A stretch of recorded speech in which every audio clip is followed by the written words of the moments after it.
अब यहाँ पे क्या है, स्पेशल चीज क्या है, ये मैंने आपको कराया था और ये मैं आपको आज की क्लास में बिल्कुल फ्रेश स्टार्ट कर रही हूँ, ठीक है। एक्चुअल में क्लास 11th क्या है, शुरू से अभी तक जो आपके पास कॉन्सेप्ट्स थे उसका यहाँ पे इलेबोरेशन है, उसकी डिटेलिंग है यहाँ पे। तो ये प्रतिष्ठा जो है इसको मैं एक्सप्लेन करने जा रही हूँ आज की क्लास में। सबसे पहला क्वेश्चन ये अराइज होता है कि शुरुआती टाइम में जब आपने two kingdom system of classification देखा था, क्या देखा था, जब बहुत अर्लियर और प्रिमिटिव टाइम में आपने already two kingdom system of classification देखा था, तो फिर हम लोगों को ऐसी क्या जरूरत पड़ी कि जिसकी वजह से फिर से वापस ये 5 किंगडम सिस्टम ऑफ क्लासिफिकेशन बनाना पड़ा, ठीक है। तो इसमें बेसिक क्या है, ये एक टेबल है, आप ही की एनसीईआरटी का टेबल 2.1 है इसी चैप्टर का, कुछ नया नहीं है, ये आपके पास अवेलेबल है, ठीक है। यहाँ पे कुछ भी न्यू नहीं है, आपके पास ऑलरेडी अवेलेबल है, इसको देखेंगे आपको बातें समझ आ जाएंगी। तो मेरा यहाँ पे ये बोलने का मतलब है कि मैंने आपको ये मोनेरा करा दिया है और आज की क्लास में मैं आपको ये प्रतिष्ठा एक्सप्लेन करने जा रही हूँ, ठीक है। सबसे बेसिक डिफरेंस यहाँ पे देखिए, एक सिर्फ सिंगल जो किंगडम है दैट इज मोनेरा, ठीक है। ये सिर्फ यहाँ पे एक प्रोक्रियोट है, बाकी चाहे आप प्रतिष्ठा की बात करें, फंजाई की बात करें, प्लेंटी की बात करें, एनिमेलिया की बात करें, ठीक है। आज हम लोग प्रतिष्ठा पढ़ने जा रहे हैं, क्या पढ़ने जा रहे हैं, प्रतिष्ठा, ठीक है। तो मैंने जब आपको ये टेबल सिखाया था वहां पे मैंने आपको एक बात बोली थी, और ये इतना आसान और इजी टेबल है कि इसमें जो चीजें लिखी हुई हैं इसको कोई भी बच्चा देख के समझ सकता है। हालांकि एक ये छोटा सा टेबल मेरे ख्याल से 5 to 6 क्लासेस गया था एक्सप्लेनेशन में। तो यहाँ पे प्रतिष्ठा की जब हम लोग बात करते हैं तो ये इन पांचों किंगडम में जब आप कंपेयर करना स्टार्ट करते हैं, जब आप क्या करते हैं, इसको कंपेयर करना स्टार्ट करते हैं, तो इस किंगडम की एक खासियत है, किसकी, प्रतिष्ठा की एक खासियत है, ठीक है। हेडिंग दे के मैं स्टार्ट करती हूँ, किंगडम प्रतिष्ठा। आप लोग मेरे साथ साथ नोट करते जाइएगा। चलिए, तो इस किंगडम की सबसे बड़ी खासियत क्या है, बहुत सारी चीजें आपको यहाँ पे स्पेशल देखने को मिलती है जो कि और किसी किंगडम में आपने नहीं देखा होगा, है ना। ये देखिए, थोड़ा थोड़ा ही, मैं ज्यादा नहीं नोट कराती हूँ, भले ही मेरा सब्जेक्ट बायो है बट मैं समझाने पे ज्यादा फोकस करती हूँ, ठीक है। ये है किंगडम, क्या है ये, किंगडम प्रतिष्ठा, क्या है ये, किंगडम प्रतिष्ठा, ठीक है। अब एक नीट का क्वेश्चन देख लीजिए, यहाँ से मैं यहाँ पे लिख देती हूँ और मैंने आपको बताया भी है कई बार। ये क्वेश्चन जो है प्रीवियस ईयर्स का, जब आप क्वेश्चंस देखना स्टार्ट करेंगे वहां पे आपको साफ साफ ये क्वेश्चन नजर आता है कि which of the following, which of the following, which of the following is referred as, is referred as most heterogeneous, word में क्या लिख रही हूँ, HETEROGENous,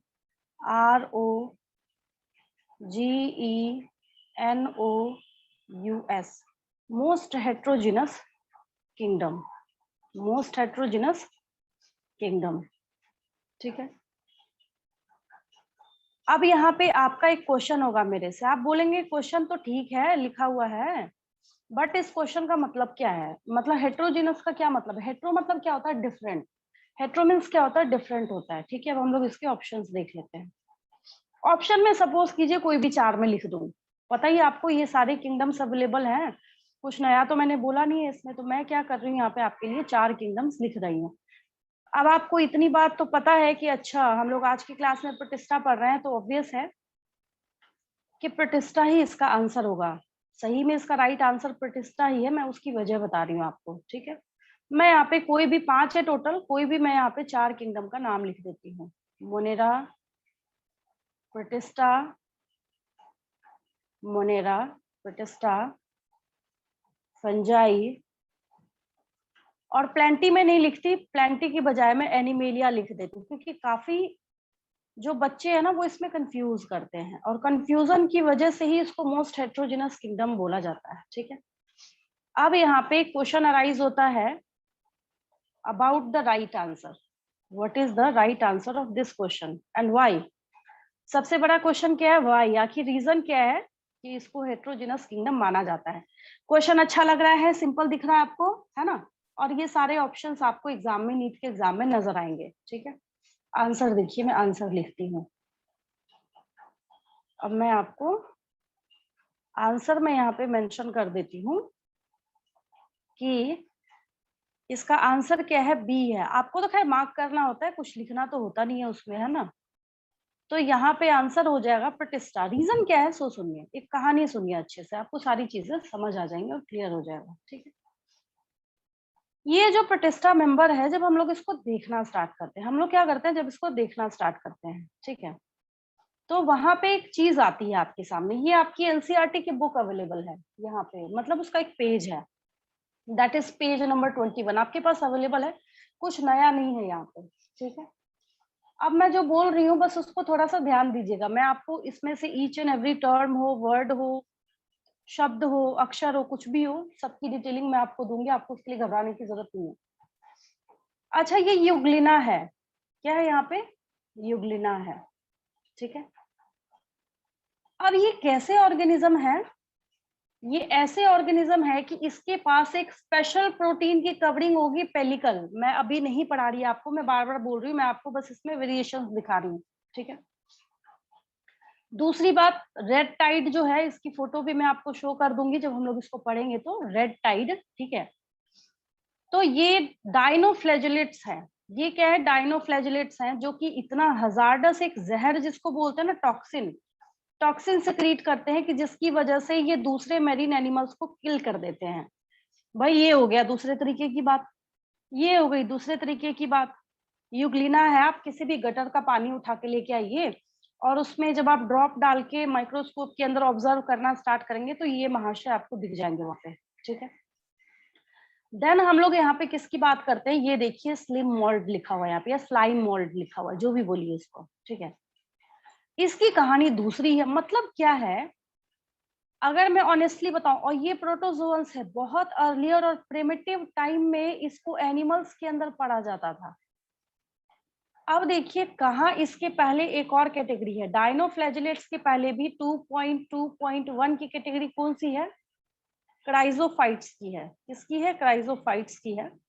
ठीक है, जिसके बारे में हम लोग पढ़ेंगे एक्सक्लूसिवली फोटोसिंथेटिक। समझिएगा ध्यान से, हर बच्चे को पता है what is the meaning of photosynthetic. और प्रोटोजोअन्स के बारे में हम लोग क्या पढ़ेंगे, प्रोटोजोअन्स के बारे में हम लोग पढ़ेंगे इसका एक भी मेंबर गलती से भी आप ऑटोट्रॉफिक ढूंढ के नहीं निकाल सकते। तो ये दोनों एक दूसरे का एंटागोनिस्टिक हुआ या नहीं हुआ, जिसको हम लोग हिंदी में बोलते हैं विपरीतार्थक शब्द बोलते हैं ना। भाई कहाँ प्रोटोजोअन्स जो है ये कह रहा है कि मेरे में एक भी ऐसा ऑर्गेनिज्म प्रेजेंट नहीं है जो कि क्या हो, जो कि फोटोसिंथेटिक। और कहाँ इसका एक कैटेगरी है क्राइजोफाइट्स, जो कि कंप्लीटली क्या है, फोटोसिंथेटिक है। ठीक है, यानी कि पांचों किंगडम में जिसने सबसे ज्यादा खिचड़ी बना के अपने अंदर रखा हुआ है ना, दैट इज किंगडम प्रोटिस्टा। इतनी बात समझ आई सबको, इसमें कोई दिक्कत तो नहीं किसी को। ये क्या है, किंगडम प्रोटिस्टा है। क्या है ये, किंगडम प्रोटिस्टा है। ठीक है, आप में से कुछ स्टूडेंट्स ऐसे हैं जो न्यू हैं, तो मैं अभी इसलिए इंट्रोडक्शन या बाकी चीजों पे टाइम नहीं लगा रही, क्योंकि जब आपका एडमिशन होगा तो फुल ईयर आपका इंट्रोडक्शन चलता ही रहेगा। ठीक है, तो टाइम कम है हम लोगों के पास और सिलेबस आपका ज्यादा है, तो मेरी कोशिश है आपको टीचर को तो उसके पढ़ाने से ये कैच करना है कि आपको पढ़ना है नहीं पढ़ना है। तो मैं यहाँ पे टाइम नहीं लगा रही आपकी इंट्रोडक्शन पे। ठीक है, वो चलता रहेगा पूरे साल, उसके बाद मैं हर एक बच्चे को पहचानती हूँ कौन सा बच्चा क्या है नहीं है। ठीक है, तो चलिए हम लोग किंगडम प्रतिष्ठा स्टार्ट करते हैं। अच्छा, ये क्वेश्चन समझ आया सबको, यस और नो? यस समझ आया ये क्वेश्चन सबको, यस है ना? मैम। अच्छा लग रहा है? ये क्वेश्चन जरूर दिखिएगा, गारंटी है मेरी, आप इसको नीट के प्रीवियस ईयर पेपर्स में देखिए, आपको ये क्वेश्चन मिल जाएगा। ठीक है, अब यहाँ पे एक और डिस्कशन स्टार्ट होती है। अगर हम एक और स्टोरी की तरह समझना चाहते हैं या स्टार्ट करना चाहते हैं तो एक और बात आती है यहाँ पे निकल के, कि जब two kingdom system of classification था, जब क्या था, two kingdom system of classification था हम लोगों के पास ऑलरेडी, कैरोलस लिनियस साहब ने दिया था। क्या दिया था हम लोगों को? उन्होंने हम लोगों को दिया था two kingdom system of classification, system of classification, two kingdom system of classification, ये देने का काम किया था। ठीक है, तो ये जब देने का काम किया था तो यहाँ पे एक और इम्पोर्टेंट क्वेश्चन तो ये निकल के सामने आता है ना भाई, जब दिया ही था तो क्यों पेट में दर्द हो रहा था, दूसरों के रहने देते इसको, कोई दिक्कत ही नहीं थी इसमें। इन महाशय ने बोला, कैरोलस लिनियस साहब ने, कि इस पूरी दुनिया में सिर्फ क्या होते हैं, एक प्लेंटी और एक एनिमेलिया। एक क्या होता है? एनिमेलिया, बस यही दो होते हैं, कैरोलस लिनियस साहब ने बोला। ठीक है, और इसमें हैरानी की बात यह है कि बहुत ज्यादा खिचड़ी बन गई। फंजाई को भी प्लांटी में डाल दिया गया क्योंकि सेल वॉल होता है, प्लांट को तो है ही है प्लांटी में, एनिमेलिया के अंदर एनिमल्स भी हैं, प्लस उसके बाद ये जो आप प्रोटिस्टा पढ़ रहे हैं इसको भी उठा के डाल दिया गया है ना। बहुत ज्यादा खिचड़ी हो गई थी तो कुछ समझ नहीं आ रहा था। मतलब यहाँ पे क्राइटेरिया, क्राइटेरिया मतलब क्या बेसिस, किस बेसिस पे वो क्लासिफाई करना चाहते थे, यहाँ पे criteria was not clear in two kingdom system of classification. मतलब कि जो क्राइटेरिया है two kingdom system of classification में वो क्लियर नहीं था, वहां पे बहुत ज्यादा क्लियर नहीं था। ठीक है, जिसकी वजह से अब क्या किया गया, एक अलग से हम लोगों को यहाँ पे पढ़ना पड़ रहा है, क्या, दैट इज किंगडम प्रोटिस्टा। ठीक है, तो इस किंगडम प्रोटिस्टा में क्या किया गया, सबसे पहली चीज आपको क्या करना है, मैंने आपको उस टेबल को दिखा के ये सिखाया था कि सबसे पहले आप इसको सीखिए, क्या, कैसे हम उस टेबल में से सारे पॉइंट्स को निकाल के यहाँ के पॉइंट हम लोग बना सकते हैं। ठीक है, तो आपको पता है, आपको जो पता है मैं वही लिख रही हूँ, ऐसा लगे कि कुछ समझ नहीं आया है आप मेरे से पूछ सकते हैं इंस्टेंटली उसी time. All the members of, यहाँ पे लिख लीजिए, ऑल द मेंबर्स ऑफ, ये all the organisms of kingdom, all the members of kingdom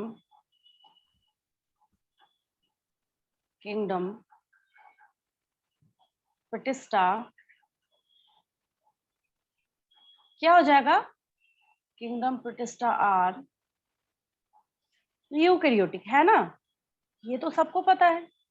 अब देखिए इसको बोलते हैं कि कैसे आप अपनी समझदारी एग्जाम में अप्लाई करते हैं। यूकैरियोटिक है, ये सबके सब क्या है, ये यूकैरियोट्स है। ठीक है, अब हम लोग क्यों ना यूकैरियोट्स के फीचर लिख लें यहाँ पे। तो यूकैरियोट्स के फीचर के अंदर कौन सी चीज निकल के सामने आती है, इसका ये मतलब है कि जितने भी ऑर्गेनिजम्स यहाँ पे पाए जाएंगे किंगडम प्रोटिस्टा के अंदर, सब में आपको क्या देखने को मिलेगा, सब में आपको यहाँ पे मिलता है देखने को, दैट मीन्स द ऑर्गेनिजम्स, या दे कर देती हूँ, चलिए ठीक है, दे पोजेज, दे पोजेज मतलब शो करते हैं, पोजेज वेल डिफाइंड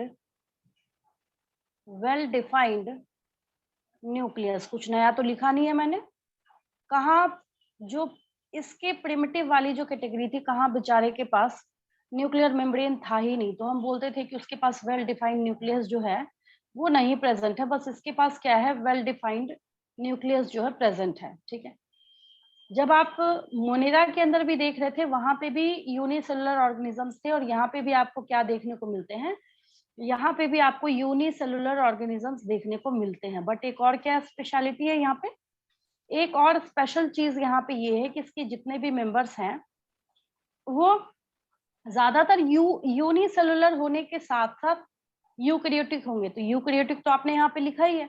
एक और खासियत क्या है यहाँ पे, इसके पास दो कंडीशंस और होनी चाहिए, मतलब इकट्ठे, unicellular, unicellular plus eukaryotic, unicellular plus eukaryotic. ठीक है, यूनिसेलुलर भी होगा और क्या होगा, यूकैरियोटिक भी होगा। ठीक है, क्लियर है ये सबको? आसान आसान से पॉइंट में लिख रही हूँ। अब चलिए आपकी एनसीईआरटी पे चलते हैं। ये देखिए, ये क्या है, आपकी एनसीईआरटी है। क्या लिखा है मैंने अभी तक? अभी तक मैंने आपको ये बात मेंशन करी है, सिंगल सेल्ड यूकैरियोट्स। क्लियर हो गया? यस और नो? है ना? सिंगल सेल्ड यूकैरियोट्स जो होते हैं उसको उठा के हम लोग प्लेस कर देते हैं किंगडम प्रोटिस्टा के अंदर। अब हमने हेट्रोजिनस क्यों बोला है? Because the boundaries of this kingdom, मतलब कि जो क्राइटेरिया और basis of classification was not clear in the case of kingdom protista. जब हम प्रोटिस्टा को उठा के ला रहे थे क्लासिफिकेशन करने के लिए, तो उसके अंदर आपको इतनी ज्यादा वैरायटीज देखने को मिली कि जिसकी वजह से आपने बोला कि ये क्या है, हम लोग इसको हेट्रोजिनस किंगडम के अंदर काउंट करना स्टार्ट करेंगे। किसके अंदर काउंट करेंगे? हेट्रोजिनस किंगडम के अंदर। ठीक है, बहुत सारी और भी कैटेगरीज है बीच में। पहले हम लोग क्या करते हैं, इसको एनसीईआरटी वाइज खत्म करने के बाद फिर अगर टाइम रहा और डिटेलिंग आप लोग करते रहिएगा बैठे बैठे, है ना? अब देखिए यहाँ पे क्या है, फर्स्ट कैटेगरी हम लोग क्या पढ़ने वाले हैं, क्राइजोफाइट। सब बहुत इंटरेस्टिंग है, मैं आपको कहानी की तरह समझाऊंगी, सिखाऊंगी, फिर पॉइंट्स लिखूंगी मैं। ठीक है, पहले हम लोग क्राइजोफाइट्स पढ़ेंगे, फिर डायनोफ्लैजेलेट्स पढ़ेंगे, फिर यूग्लिनॉइड्स पढ़ेंगे, फिर स्लिम वॉल्ट्स पढ़ेंगे, फिर प्रोटोजोअन्स पढ़ेंगे। आप बोलेंगे हमारा दिमाग खराब हो गया, अभी कुछ समझ नहीं आ रहा, इतने सारे वर्ड आपने एक बार में बोल दिए। तो आप जैसे जैसे उसको पढ़ते जाइएगा वैसे वैसे आपको याद हो जाएगा। ठीक है, अब जो प्रिमिटिव, सबको पता है ना कि इस धरती पे जो इवोल्यूशन है वो कहाँ हुआ है? पानी में हुआ है। पता है नहीं पता है सबको, है ना? इवोल्यूशन कहाँ हुआ है? पानी में हुआ है, वाटर में हुआ है। ठीक है, तो ये इतना भी तो नहीं है कि सीधा स्पाइडरमैन बन गया वहां से, मोनेरा से उड़ता उड़ता इतना एडवांस हो गया कि अब सीधा बोलेगा कि मैं कहीं भी रह सकता हूँ, कहीं भी सरवाइव कर सकता हूँ। ऐसा कुछ तो है नहीं। तो ये बेचारे जो है ये प्राइमरीली एक्वाटिक होते हैं, पानी में रहने वाले ही होते हैं। ठीक है, अब देखिए कितनी अच्छी बात लिख रहा है, सो बात आप ध्यान से समझिएगा। अब यहाँ पे देखिए, मैंने आपको क्या बोला, मैंने आपको अभी अभी एक पॉइंट बोला कि जो किंगडम प्रोटिस्टा है वो हेट्रोजिनस माना जाता है। क्या माना जाता है? हेट्रोजिनस माना जाता है। ठीक है, तो ये जो मैंने अभी आपको 5 किंगडम्स बोला, रफ वर्क है ये जो मैंने आपको क्या बोला, 5 किंगडम्स बोला, मैं शॉर्ट में लिख रही हूँ, है ना? मैं यहाँ पे बोल रही हूँ मोनेरा, प्रोटिस्टा, फंजाई, प्लेंटी,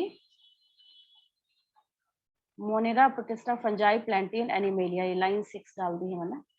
ठीक है, अब इसके साथ क्या है, स्पेशल चीज ये है कि इतना डिस्प्यूटेड है, इतना विवादास्पद टॉपिक है ये, कि ये जो है ये सबके साथ लिंक शो करने का काम करता है। ये क्या करता है?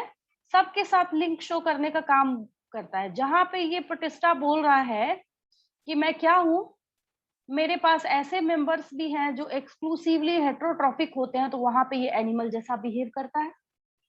वहां पे क्या करता है? ये एनिमल जैसा बिहेव करता है।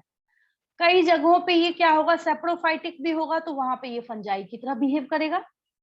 जहां पे ये देखिए, ये जो है ना, ये मेंबर जो है chrysophyte, they are exclusively autotrophic chief producers. यहाँ देखिए नीचे क्या लाइन लिखी है, यानी कि हेड ऑफ द डिपार्टमेंट को कैरी करने का काम करता है। ओशन के अंदर, सी या ओशन के अंदर ये चीफ प्रोड्यूसर्स होते हैं, मतलब सबसे ज्यादा फोटोसिंथेसिस करने वाले मेंबर्स।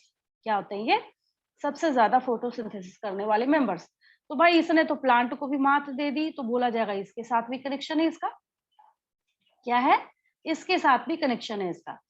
अब मान लीजिए यहाँ पे आपको 4 लिख रहा है कि इसके जो मेंबर्स हैं, इसका प्लांट के साथ भी कनेक्शन है, एनिमल के साथ भी कनेक्शन है, फंजाई के साथ भी कनेक्शन है, सबके साथ कनेक्शन यहाँ पे शो कर रहा है। ठीक है, लेकिन यूनिसेलुलर ऑर्गेनिज्म को कैरी कर रहा है, तो मोनेरा के साथ भी कनेक्शन दिखा रहा है। हालांकि इसके लिए इसलिए नहीं लिखा जा रहा, ये बेचारा कंप्लीटली प्रोकैरियोटिक और ये चारों के चारों यूकैरियोटिक है, तो जानबूझ के यहाँ पे इन तीनों का नाम लिखा जा रहा है। ये फंजाई के साथ कनेक्शन भी दिखाता है, ठीक है, प्लांटी के साथ भी दिखाता है, एनिमेलिया के साथ भी दिखाता है। क्या इस कॉन्सेप्ट में कोई दिक्कत है? किसी को दिक्कत है तो पूछ सकते हैं। मैंने जो अभी आपको बात बताई कि इसको कनेक्टिंग लिंक सबके बीच का माना जाता है, तो इसका रीजन आपको समझ आ जाएगा। जैसे जैसे आप इसकी डिटेलिंग करके सीखिएगा, आपको ऑटोमेटिकली होता है ना कि कई बार जब पूरी क्लास खत्म होती है, जैसे कई बार ऐसा होता है बीच में से ना कोई बच्चा बोल रहा होता है, मैडम एक डाउट है, मैडम एक डाउट है, मैडम एक डाउट है, मतलब वो क्लास में इरिटेट कर रहा था। मैं बोलती चुप रहो, पहले पूरा सुन लो। पूरा सुनने के बाद जब मैं फिर वापस उसी बच्चे से पूछती हूँ, कहता नहीं नहीं डाउट क्लियर हो गया। तो एडवांस में वो कुछ पूछना चाह रहा था। तो होता ऐसा है कि कई बार कोई एक्सप्लेनेशन के कंप्लीशन के बाद ऑटोमेटिकली वो चीजें क्या होती है, क्लियर हो जाती हैं। ठीक है, मैं यही आपको समझाना चाह रही हूँ। आगे देखिए, अब क्योंकि ये क्या है, क्योंकि ये यूकैरियोटिक है। क्या है ये? यूकैरियोटिक है ना। इसके बेसिस पे एक और पॉइंट हम लोग इसके लिए लिख सकते हैं। किसके लिए? किंगडम प्रतिष्ठा के लिए आप इजीली यहाँ पे लिख सकते हैं। क्या लिख सकते हैं? दे कंटेन, दे, भाई यूकैरियोट की जो पहचान है वो आप लिख दीजिए। They contain membrane bound, they contain membrane bound organelles, they contain membrane bound organelles. ठीक है, मतलब माइटोकॉन्ड्रिया होगा, है ना, गोल्जी अपरेटस होगा, न्यूक्लियस है, उसके पास भी क्या है, well defined boundary, nuclear membrane, ये सब कुछ अवेलेबल है। ठीक है, अब एक और चीज, एक और खिचड़ी बना के रखी हुई है इसने, पता है क्या? एक और ये खिचड़ी बना के इसने रखी है कि ये क्या कर रहा है, मोड ऑफ रिप्रोडक्शन जब देखना स्टार्ट करेंगे तो सेक्सुअल भी कर रहा है, असेक्सुअल भी कर रहा है। तो इस तरीके से किसी भी तरीके से अगर आप देखना स्टार्ट करते हैं तो सच में बोला गया है, इसको गलती नहीं है बोलने में, कि ये क्या है, मोस्ट हेट्रोजिनस किंगडम है। मोस्ट मैं बोल रही हूँ तो मैं यहाँ भी मोस्ट ही लिखने जा रही हूँ। मोड लिखना था मुझे यहाँ पे, मुझे यहाँ पे लिखना था मोड ऑफ रिप्रोडक्शन। क्या लिखना था मुझे यहाँ पे? मोड ऑफ रिप्रोडक्शन, है ना। और इसका मोड ऑफ रिप्रोडक्शन जब आप देखना स्टार्ट करेंगे तो आपको बोथ असेक्सुअल एंड सेक्सुअल, अब बताइए, है ना ये दिमाग खराब करने वाला, है ना। सारी चीजें शो कर रहा है, कभी बोल रहा है मैं ये हूँ, कभी बोल रहा है मैं वो हूँ, मतलब कि बहरूपिया है ये। इस वजह से इसको क्या बोला जाता है? मोस्ट हेट्रोजिनस किंगडम बोला जाता है ना। तो मोड ऑफ रिप्रोडक्शन में आप लोग लिख लीजिए मेरे साथ साथ, ये क्या है, both asexual, both asexual and sexual। अच्छा, मेरे इस पेज में कोई डाउट किसी को? मेरे इस पेज में कोई डाउट किसी को तो पूछ सकते हैं, है ना। हाँ चलिए ठीक है, बहुत अच्छी बात है।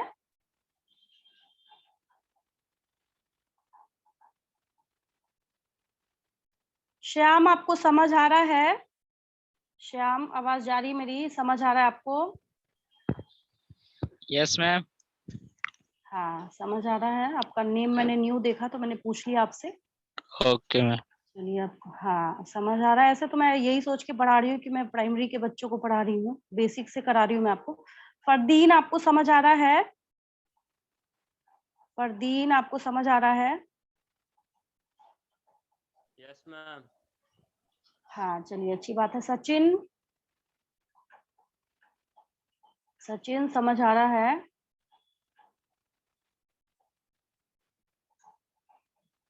फटाफट रिप्लाई कीजिए।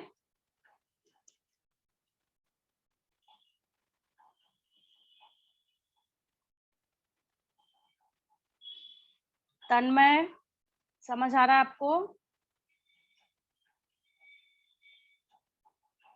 तन्मय फटाफट रिप्लाई कीजिए। चलिए अब मैं आपको ये भी नहीं बोलूंगी कि मैं पढ़ाने जा रही हूँ, मैं ये बोलूंगी कि अब मैं आपको क्राइजोफाइट्स याद कराने जा रही हूँ। ठीक है, क्या पढ़ने जा रहे हैं आप? क्राइजोफाइट्स पढ़ने जा रहे हैं। ठीक है, शोभी आपको समझ आ रहा है? शोभी, यस मैम। मतलब क्या होता है आपके नाम का?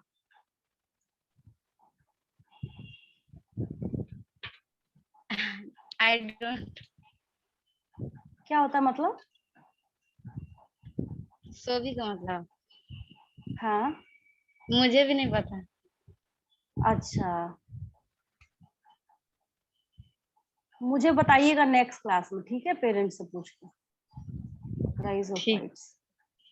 हाँ चलिए, क्राइजोफाइट्स जो है हम लोग इसके बारे में पढ़ना स्टार्ट करते हैं। अब कहानी सुनिए, पहले मैं सब कुछ हटा देती हूँ यहाँ से, मैंने यहाँ पे ब्लैंक कर दिया, ठीक है।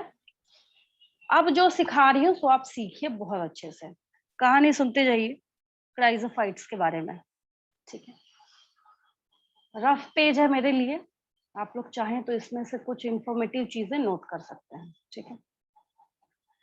इसमें जो इसको बिलोंग करने वाले जो मेंबर्स हैं उसके अंदर हम लोग गोल्डन एल्गी को भी, अब देखिए एल्गी आ गया उठ के, अब कर रहा है नहीं कर रहा है, दिमाग खराब है ना। गोल्डन एल्गी भी आ गया यहाँ पे उठ के, इसको भी लेके आ रहा है यहाँ पे, है ना। ये नीट का क्वेश्चन है, ये नीट का क्वेश्चन है। Which of the following is referred as golden algae, या फिर mark the golden algae from the following options, ठीक है। आपको 4-5 ऑर्गेनिजम्स का वहां पे नाम लिखा होगा, ठीक है। याद कर लीजिए आज की क्लास में इसको रनिंग में लिखते हैं, बट मैं आपको स्पेलिंग शो करने के लिए इसको मैं कैपिटल्स में लिख रही हूँ, डेस्मिड्स। जहां बैठे वही 5 बार बोल लीजिए, गोल्डन एल्गी, डेस्मिड्स, गोल्डन। आपको क्या लगता है पूरा सिलेबस करने के बाद जब आप नीट का एग्जाम देने जाएंगे तो आपके पास रिवीजन करने का टाइम होगा? आप इतने इंटेलिजेंट है क्या कि आपके पास बायो जो है ना, तो वहां पे 16 चैप्टर्स 12th के और 22 चैप्टर्स 11th के, 38 चैप्टर इसके, ठीक है। उसी तरीके से फिजिक्स का जोड़िए, उसी तरीके से केमिस्ट्री का जोड़िए, 90+ चैप्टर्स आते हैं मुझे जहां तक पता है, सबका ऐड करने के बाद, ऑर्गेनिक 97। इनऑर्गेनिक जो भी। हाँ 97 कुछ ऐसे समथिंग आता है। हाँ तो आप क्या इतने इंटेलिजेंट है कि एक दिन में एक चैप्टर फिनिश करके चले जाएंगे? लगता है आपको? कोई भी नहीं होता ऐसा, ऐसा नहीं मैं आपको बोल रही, कोई भी इतना इंटेलिजेंट नहीं होता। सोचे भाई एक दिन में बैठूं और मिक्सर में डाल के बुक को ग्राइंड करके पी गया और याद हो गया मुझे, ऐसा होता है क्या? नहीं होता है। आपको तैयारी अभी से करनी होती है, तभी मैं आपको बार बार बोल रही हूँ, आप जहां बैठे वही 5 बार रिपीट कर लीजिए, गोल्डन एल्गी डेस्मिड्स, मतलब आज के बाद से आपको ये याद होना चाहिए, ठीक है। गोल्डन एल्गी को बिलोंग करने वाला कौन है? डेस्मिड्स है, ठीक है। बहुत अच्छी अच्छी जो कहानी है इसके बारे में, और मैं बार बार हर क्लास में रिपीट करती हूँ, ये जो चैप्टर है बायोलॉजिकल क्लासिफिकेशन, नीट के एग्जाम में इससे 10+ क्वेश्चंस पूछे जाते हैं, सोचिए कितनी अच्छी बात है। इत्तेफाकन वो चला जाता है इस तरीके से कि 10+ क्वेश्चंस जो है वो फिट हो जाते हैं इस चैप्टर से जाके, ठीक है। तो आपको थोड़ा जोश आ गया होगा कि नहीं भाई चलो हम भी ध्यान से सुन लेते हैं। और इस चैप्टर से बच्चे डरते भी बहुत ज्यादा है, बट हाँ ये है कि आपको ये चैप्टर मेरे फिनिश कराने के बाद आपको याद होगा पूरा। चलिए कहानी हो गई, अब सुनिए। अब यहाँ पे क्या होता है, एक मेंबर है इसका, डायटम्स बोलते हैं उसको, क्या बोलते हैं? डायटम्स बोलते हैं। क्या बोलते हैं? डायटम्स बोलते हैं, ठीक है। अच्छा सोप बॉक्स देखा है आपने? साबुनदानी बोलते हैं जिसको, है ना। सोप बॉक्स में क्या होता है, एक तो नीचे होता है ये जिसमें आप सोप रखते हैं, ठीक है। फिर क्या होता है, ऊपर एक ऐसे इसको कवर किए रहता है। थोड़ा अच्छा बना नहीं है, आप लोग समझ रहे हैं मैं क्या बोल रही हूँ, सोप बॉक्स बनाने की कोशिश कर रही हूँ मैं। यहाँ पे इसके ऊपर जो है इसका कवर ऊपर ऐसे फिट होता है, यस और नो, है ना। सोप बॉक्स ऐसा ही होता है ना, यस मैम। ठीक है। हाँ और क्या होता है, इसके अंदर में ऑर्गेनिज्म रह रहा होता है, कोई भी ऑर्गेनिज्म रह रहा है, ठीक है। एक वर्ड आता है यहाँ पे, इसका जो ये सोप बॉक्स आपको दिख रहा है ना, इसमें क्या प्रेजेंट होता है? सिलिका। इसमें सिलिका, यस सिलिका प्रेजेंट होता है। क्या होता है इसमें? सिलिका प्रेजेंट होता है, ठीक है। जो काफी अपने रिजिडिटी के लिए, स्टिफनेस के लिए, हार्डनेस के लिए, सारी चीजों के लिए माना जाता है, ठीक है। क्या हुआ, इन ऑर्गेनिजम्स की डेथ हो गई। क्या हो गया, ये जो ऑर्गेनिजम्स आपको यहाँ पे दिख रहे हैं इन बेचारे की डेथ हो गई, है ना। इसके डेथ होने के बाद क्या होगा, आपने पढ़ा है, अभी अभी मैंने आपको एक बात समझाई है और सिखाई है कि ये जितने भी मेंबर्स है, हाँ सब एक्वाटिक हैं। सब क्या है? एक्वाटिक है, मतलब पानी में रह रहे हैं। कहाँ है ये? सब पानी में रह रहे हैं, ठीक है। सब हाँ सबको पता है ये कहाँ रह रहे हैं, पानी में रह रहे हैं, ठीक है। पानी में जब ये रह रहे हैं, ऑर्गेनिज्म तो डेड हो गया, इसकी कहानी तो खत्म, ओवर है यहाँ पे, ठीक है। जैसे कैसे पूजा के लिए हम लोग घरों में शंख लाते हैं, शंख है तो कभी कोई ऑर्गेनिज्म था ना उसके अंदर, था या नहीं था, यस है ना? पता है आपको उसके अंदर कोई ऑर्गेनिज्म, वो डेड हो गया तो हम लोग उठा के ले आए, हम उसका यूज कर रहे हैं, ठीक है। अब इसके बाद जो पीली पीली जो छोटी छोटी कौड़ियां होती हैं जिसकी पूजा करी जाती है, मतलब जिसको चढ़ा के लक्ष्मी जी की पूजा की जाती है, उसमें भी ऑर्गेनिज्म था कभी, बट हम लोग उठा के उसको ले आए, हमने बोला भाई समुद्र से वो निकली है तो हम इसको लेके आएंगे तो हमारे घर भी धन आएगा, है ना, बोलते हैं हम लोग इस तरीके से। तो यहाँ पे क्या होता है, ये ऑर्गेनिज्म डेड हो गया, इसकी डेथ हो गई, ठीक है। हुआ क्या, अब ये पैसिवली फ्लोट करता करता करता करता करता करता कहाँ आया, नीचे, ये ऐसे जमा होना, ऐसे बहुत सारे ऑर्गेनिजम्स जो हैं, तो ये डेड होने के बाद नीचे डिपॉजिट होते गए, डिपॉजिट मतलब इकट्ठा होना, डिपोजिशन होता जा रहा है, होता जा रहा है, होता जा रहा है, होता जा रहा है, होता जा रहा है, होता जा रहा है, होता जा रहा है, फिर क्या हुआ, एक ये प्लेट्यू लाइक स्ट्रक्चर फॉर्म करता है। क्या करता है, एक ये प्लेट्यू लाइक स्ट्रक्चर, इसका बहुत सारा यूज है, पढ़ाऊंगी मैं आपको भी, है ना। एक ये प्लेट्यू लाइक स्ट्रक्चर फॉर्म करता है, ठीक है, जिसको हम लोग पढ़ेंगे, जिसको हम लोग टर्म देते हैं, पहले तो डायटम लिख दीजिए, DIATOM, डायटम लिख दीजिए, फिर लिखिए डायटमेशियस, बना दीजिए इसको CEOUS। बच्चे बोलते मैडम हमें इसका स्पेलिंग नहीं याद होता, तो पहले डायटम लिख लीजिए, फिर लास्ट में एशियस लगा दीजिए, डायटमेशियस अर्थ हो गया, ठीक है। अगला नीट का क्वेश्चन है कि इसमें से कौन से मेंबर का ऑर्गेनिज्म डायटमेशियस अर्थ बनाने का काम करता है। ऑप्शंस कैसे आएगा इसका, सो सुनने। डायटम लिख लेगा तो बच्चा पकड़ नहीं लेगा क्या, डायटम लिखेगा तो कोई भी बच्चा पकड़ लेगा। क्वेश्चन इस तरीके से हो जाता है, मैं लिख देती हूँ क्वेश्चन। लैंग्वेज दूसरा हो सकता है, उस क्वेश्चन का मतलब वही होगा, है ना, मैं कहीं से देख के नहीं लिख रही जो एग्जैक्ट डिट्टो होगा, बट ये क्वेश्चन है ना, नीट का क्वेश्चन है, मैं यहाँ पे लिख रही हूँ और इसके बाद मैं यहाँ पे मेंशन कर देती हूँ, ये देखिए। विच of the following category of, उधर से म्यूट करेंगे किसी का माइक कौन है उधर से, शोभी म्यूट करेंगे उधर से। विच of the following, which of the following, इसके 10 क्वेश्चन बन सकते हैं। एक तो पूछा जा सकता है कौन सा किंगडम बिलोंग करता है, चारों किंगडम का नाम लिख दिया तो प्रतिष्ठा पे मार्क करेंगे। एक हो गया कि इसके चारों में मतलब कैटेगरी का नाम लिख दिया तो उसमें क्राइजोफाइट्स को टिक करेंगे। मैं यही वाला क्वेश्चन देने जा रही हूँ। Which of the following category poses, poses की बजाय मैं कर देती हूँ which of the following category is directly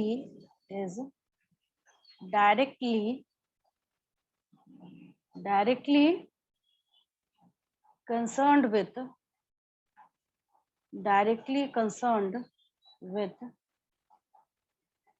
diatomaceous earth, DIATOM, पहले डायटम लिख लीजिए, है ना, इसके पीछे एशियस लगा दीजिए, डायटोमेशियस अर्थ, ठीक है। और यहाँ पे मैंने ये ऑप्शंस दे दिए आपको, कौन कौन से ऑप्शंस दे दिए, ऑप्शन रहा ये, पहला हो गया क्राइजोफाइट्स,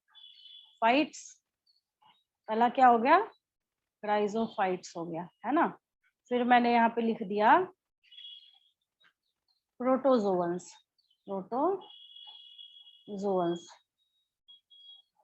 फिर मैंने यहाँ पे लिख दिया यूग्लिनोइड्स, EUGLEN के बाद ए जो होता है तो यहाँ पे OIDS कर देना, यूग्लिनोइड्स, ठीक है। और फिर आपको यहाँ पे क्या कर देना है, मान लीजिए आपने कर दिया यहाँ पे रेड एल्गी, बोनियोलिक्स का नाम आएगा बट मैं अभी उतना कॉम्प्लिकेट नहीं करना चाहती, है ना। आंसर पता है सबको, आंसर पता है सबको, यस मैम। क्या हो जाएगा आंसर, क्राइजोफाइट। यस। किसी को कंफ्यूजन नहीं है तो ऐसे ही जो पुख्ता सारी चीजें हैं वो आपके थ्रू रेडी होना चाहिए, है ना। आंसर हम लोग यहाँ पे लिख देते हैं, रीजन पता है आपको, आंसर क्या हो जाएगा, A is chrysophytes, chrysophytes is the right answer, है ना। ये हो गया क्राइजोफाइट्स।